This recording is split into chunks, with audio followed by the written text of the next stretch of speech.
is we don't just focus on the structure piece, but also on the intuition piece that's involved in building successful models and taking them to production.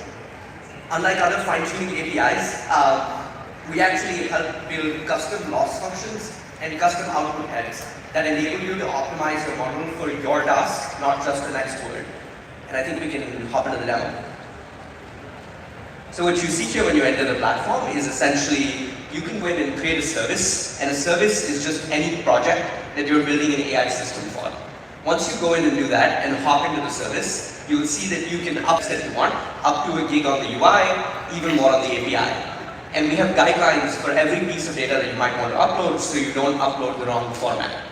Once you've gone ahead and done that, you can actually pop in to the training job interface where you go and create your own fine-tune. All you need to do is a name, a base model, and a training set. You can do a lot more. So you can go and pick specific task types, you can modify hyperparameters, you can even modify the training scripts or set your own evaluation functions through Python scripts in that last tab you see there. When you hit start new training job, we take care of a lot. We'll spin up the GPU instance for you, load it up with the training script, training set, base model, save all the model checkpoints, and then run testing across all of them.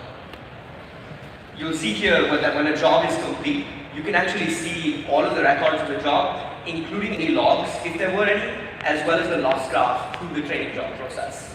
You're also able to access all of your checkpoints from right here to download or deploy directly. Once you've decided which one to deploy, or maybe you want to deploy a base model, you'll actually be able to do that directly as well.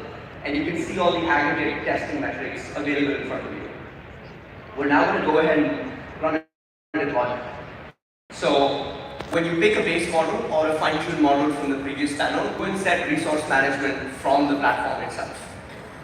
You'll also be able to see all the details for this right here, but what's really interesting is you can test this model from the next tab right there itself. So if you need a gut check, it's right there. Once you've actually gotten that gut check, played around with any runtime hyperparameters, we have code snippets waiting for you to deploy this, integrate and deploy this into production. We have code snippets across 4 languages and we're constantly expanding that. When you're in production, you'll be able to see all the production traffic from right here, and you can create new data sets out of that production traffic to go ahead and then retrain and maintain your model. So if you're thinking about fine-tuning models, if you're sick of maintaining prompts that constantly keep changing, please come say hello. We'd love to talk to you about what we're building. Thank you.